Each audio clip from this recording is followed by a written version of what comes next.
sixième vague. Hein? On nous parle aussi d'urgence sanitaire qui sera levée seulement au début 2022. On recommence le message de peur, tout le monde, pour pousser la vaccination, 4e dose, tout le monde. Hein? On nous parle d'une 6e vague. De plus en plus, les enfants, nos amis, on allume les soupers. C'est clair qu'on a remarqué une montée des cas incroyable, même si je pense que c'est dû un peu à notre relâchement. Nous, en tant que citoyens, puis aussi du gouvernement. Sommes-nous déjà en 6e vague? Le verdict vient de tomber à Québec, c'est bien le cas. Et chez les experts, on constate une chose, le train de la COVID est encore une fois en marche. Et désespérément, hein, le monde ne sont pas allés chercher la 3e dose. Et là, on pousse la 4e dose au maximum parce qu'on va jeter, hein, qu'on dit des doses, on va jeter des doses. Et là, on voit que François Legault dit qu'il a attrapé la COVID-19.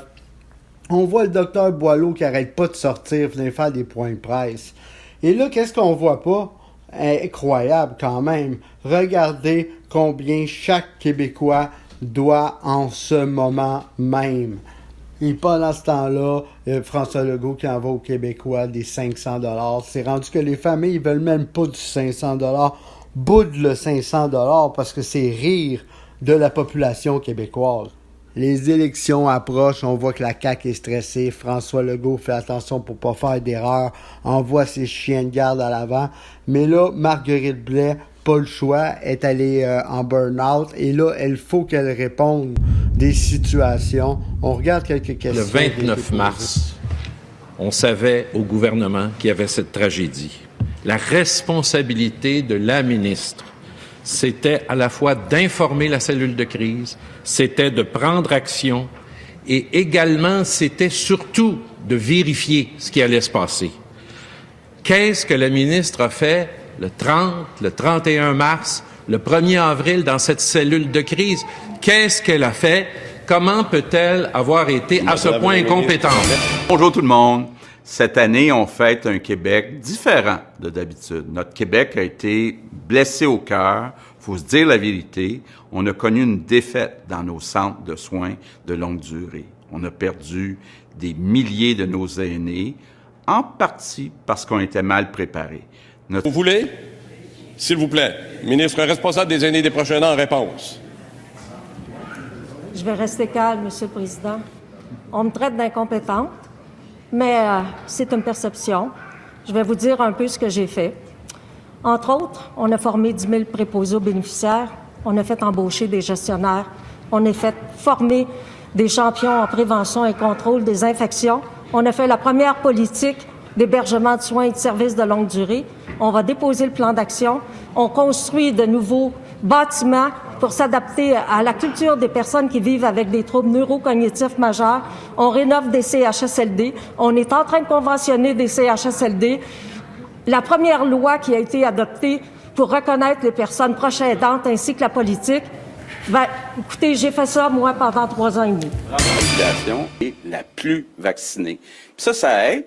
Je l'ai vécu la semaine passée. Même si on l'attrape, ça donne un rhume. Mais qu'est-ce qu'on veut cacher? Dites-moi ça. Hein? Encore une fois, l'attaché de presse de Dubé tente d'interrompre un échange avec le docteur Boileau. Hein? Le docteur Boileau est pas très solide sur ses patins. On le voit patiner et quand on le regarde, si on analyse comme faut, on peut très bien voir quand il dit pas vraiment toute la vérité ou qu'il y a un malaise. Peu importe, on pourrait dire que c'est un addon, une coïncidence, mais là, ça se reproduit au Parlement et c'est Dubé qui va venir défendre clairement son collègue, son beau-frère, dans le fond, et qui va venir interrompre pendant son temps. On n'a pas le droit de faire ça au Parlement. Quand c'est pas ton tour à parler, tu ne parles pas. COVID, ça donne un rhume à peu près. Hey, je l'ai vécu la semaine passée. Même si on l'attrape, ça donne un rhume, à peu près. Dans un avenir prévisible, il va falloir apprendre à vivre avec le virus. Je lui dis, il est chanceux que ce soit juste ça, parce que malheureusement, pour certains autres, ça peut être plus grave, mais c'est vrai que pour la majorité, ça s'apparente à un rhume et on est chanceux parce qu'on a été vacciné. Mais pour d'autres, même si elles ont été vaccinées, elles peuvent développer une maladie grave, surtout si elles sont plus âgées. Mais la personne a raison parce que c'est très, très fréquemment comme ça. Mais ça n'empêche pas que certains ont des risques. Okay. Est-ce que c'est une déclaration responsable ou irresponsable? Pardon? Est-ce que c'est une déclaration responsable ou irresponsable? Que je viens de faire? Non, que quelqu'un... Non, mais pas vous. Non, mais pas vous. Si quelqu'un dit que même si on l'attrape, ça donne un rhume à peu près, pensez-vous que c'est responsable ou irresponsable? En tout cas, moi, je vais surtout vous dire que c'est vrai, parce que c'est vraiment le plus souvent comme ça, grâce à la vaccination. Alors, c'est la réalité.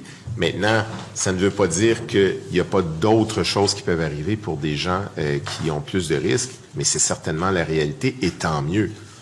Donc, vous dites que c'est la réalité, c'est un rhume. Vous venez aujourd'hui demander des mesures exceptionnelles et vous demandez que la période de transition, qu'aujourd'hui les parlementaires vous donnent une période de transition jusqu'au 31 décembre 2022. Vous ne voyez pas une contradiction? Non, pas du tout, parce qu'il y a quand même, ce n'est pas la totalité des personnes qui vont avoir une maladie mortelle, et tant mieux. Si nous n'avions pas la vaccination, nous aurions une situation catastrophique. Ce serait épouvantable. Là. Vraiment, faut imaginer ça. Alors, on a la chance d'avoir déjà beaucoup de personnes vaccinées, mais il faut maintenir cette immunité-là, justement pour que les gens ne développent pas de maladies graves. Et on a besoin de ces mesures de transition pour surveiller et vacciner. Mais Docteur Boileau, vous l'avez très bien dit à plusieurs reprises, le Premier ministre, on a le plus haut taux de vaccination presque dans plusieurs nations. Vous vous vantez beaucoup de résultats, qu'on a le plus haut taux de vaccination, première dose, un peu moins deuxième, un peu moins la troisième dose. Vous venez de confirmer que la personne qui a déclaré, même si on l'attrape, ça donne un rhume à peu près, qu'il a raison et que c'est une déclaration responsable. En même temps, vous demandez aux parlementaires que vous avez besoin de mesures transitoires et de situations exceptionnelles parce que le virus est encore là, il est encore là. Mais j'arrive pas à suivre. Si c'est un rhume, vous venez de le confirmer, si c'est un rhume, pourquoi autant de mesures exceptionnelles? On a vécu... Non, Monsieur le ministre. Mais c'est sérieux, mais Monsieur le Président, il n'a pas le droit, là, Monsieur le Président. Non, Monsieur le ministre, vous demandez conseil. Mais s'il vous plaît, Monsieur le Président, il n'a pas le droit. Monsieur le Président, il n'a pas le droit. S'il vous plaît. Il n'a pas le droit de m'interrompre. Je voulais juste vous demander conseil pour bien comprendre si ce genre de questions-là peut être pour Monsieur le ministre, je m'excuse. C'est un échange entre le député de Néligan et le docteur Boileau. Et j'ai fixé, on avait arrêté votre temps pour ne pas... Absolument récupérer mon temps.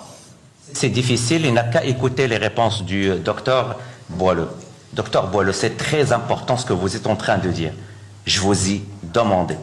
Il y a quelqu'un qui a déclaré, même si on l'attrape, la COVID, ça donne un rhume à peu près. Hey, j'ai vécu la semaine passée, même si on l'attrape, ça donne un rhume à peu près. Dans un avenir prévisible, il va falloir apprendre à vivre avec le virus. Vous êtes d'accord. Vous avez même dit que c'est responsable comme déclaration. Cette déclaration vient du Premier ministre du Québec. Ça vient du Premier ministre du Québec. Donc, ce que je vous dis, Monsieur le Président, je vous laisse gérer parce que je n'ai pas intervenu. Non. Monsieur le ministre, Monsieur le ministre, je suis obligé de vous demander de vous taire. Monsieur le ministre. Ce n'est pas votre rôle de répondre. Monsieur le ministre, je m'excuse. Monsieur le ministre, s'il vous plaît, on est dans un échange. Monsieur le ministre. Monsieur le ministre, s'il vous plaît. Monsieur le ministre, s'il vous plaît. S'il vous plaît, je vais suspendre la rencontre, s'il vous plaît.